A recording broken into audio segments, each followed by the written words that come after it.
Hello બાળકો, આપણે ધોરણ 6 નું ગણિત ચેપ્ટર 2 સ્વાધ્યાય પોથીમાંથી કરીએ છીએ, જેમાં આપણે પ્રશ્ન 8 જોઈએ. પ્રશ્ન 8 છે સંખ્યા રેખાનો ઉપયોગ કરીને સરવાળો કરવાનો છે. શું કરવાનો છે? સરવાળો. આપણે સવાલ લખીએ 4 + 2. સૌથી પહેલાં આપણે સંખ્યા રેખા ડ્રો કરશું.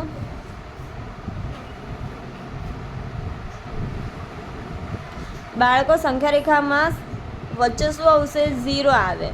0ની જમણી બાજુ બધા ઘન નંબર આવે. 1 2 3 4 5 6 7 8 એમ આગળ આપણે લખી શકીએ. અને 0ની ડાબી બાજુ બધી ઋણ સંખ્યા આવશે. -1 -2 -3 -4 એમ.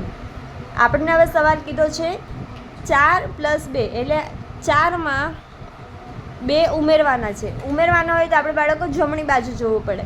તો 4 અહીંયા છે, 4માં 2 ઉમેરવાના છે, તો એટલા પગલાં લઈએ આપણે. 1 2 કયો નંબર આવ્યો બાળકો? 6. તો 4 + 2 બરાબર કેટલા થશે? 6. હવે આપણે બીજો દાખલો જોઈએ. 3 + 3 શું છે? 3 + 3. આપણે પહેલાં સંખ્યા રેખા દોરી લઈએ. વચ્ચે 0 આવશે. 0ની જમણી બાજુ ઘન સંખ્યા આવે બધી. 1 2 3 4 5 6 7 8 અને 0ની ડાબી બાજુ બધી માઇનસ ઋણ સંખ્યા આવશે. -1 -2 -3 -4 એમ આગળ જવાશે. આપણને શું કીધું છે? 3. તો 3 અહીંયા છે. 3માં 3 ઉમેરવાના છે, એટલે 3 પછી 3 પગલાં લેવાના છે. 1 2 અને 3. તો આપણો જવાબ શું આવે બાળકો? 6. એટલે 3 + 3 બરાબર 6 થાય. હવે બાળકો, આપણો 9મો પ્રશ્ન છે બાદબાકી કરવાની છે. સંખ્યા રેખાનો ઉપયોગ કરીને બાદબાકી મેળવવાની છે. શું કરવાની છે? બાદબાકી. તો આપણો પહેલો સવાલ છે એમાં 7 - 2 શું કરવાના છે? માઇનસ કરવાના છે. સૌથી પહેલાં આપણે શું કરશું? સંખ્યા રેખા દોરી લઈશું.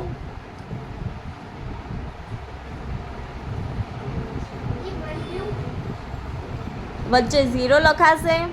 0ની જમણી બાજુ બધી ઘન સંખ્યા.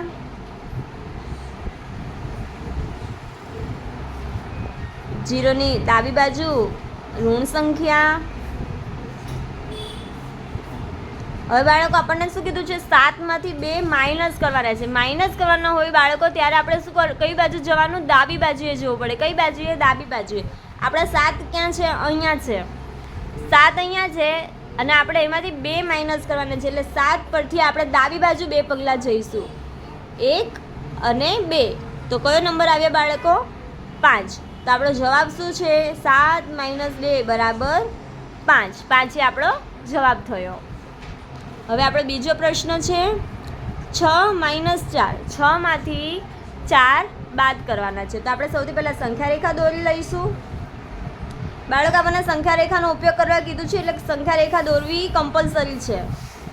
વચ્ચે 0 1 2 3 4 5 6 અને 7. -1 -2 -3 -4. આપણને શું કીધું છે? 6 - 4 એટલે 6માંથી 4 માઇનસ કરવાનો છે. એટલે કે 6માંથી 4 માઇનસ કરવા માટે 6થી આપણે ડાબી બાજુએ 4 પગલાં લેવાના. તો 1 2 3 અને 4. તો કયો નંબર આવ્યો બાળકો? 2. તો 6 - 4 બરાબર કેટલા થશે?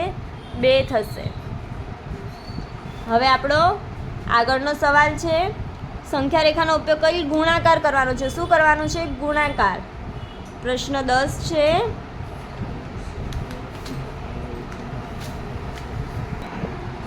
શું કરવાનું છે? ગુણાકાર કરવાનો. ગુણાકારમાં આપણો પહેલો સવાલ છે 2 × 3. શું છે? 2 × 3. આપણે પહેલાં સંખ્યા રેખા દોરી લઈશું. વચ્ચે 0 1 2 3 4 5 6 7 8 અને -1 -2 -3 -4. બાળકો હવે એક વાત અહીંયા સમજો, આ 2 × 3 નો મતલબ શું થાય કે 2 ને 3 વખત લખું. આનો મતલબ શું થાય કે 2 3 વખત છે. કેટલી વખત? 3 વખત છે. એટલે કે આ 2 છે, એટલે આપણે 2 પગલાં 3 વખત લેવાના છે. તો આપણે 0 થી ચાલુ કરીએ.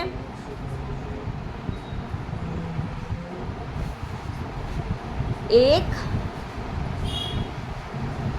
2 3. છોડવાના કેટલા છે બાળકો?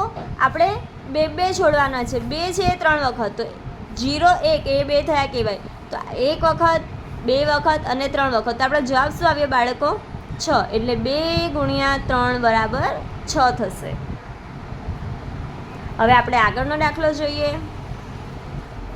4 × 2. તો આપણે સૌથી પહેલાં સંખ્યા રેખા દોરશું.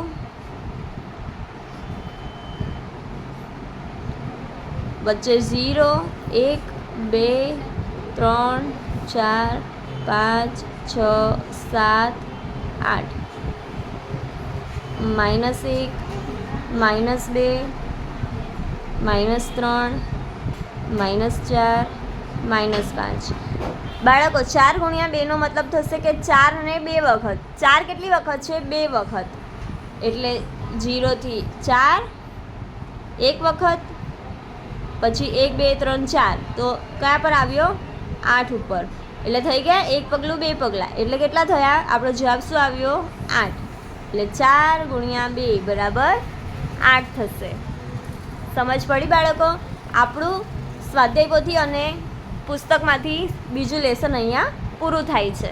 ન સમજ પડે બાળકો તો ફરીથી મારો વિડીયો તમે જોઈ શકો છો.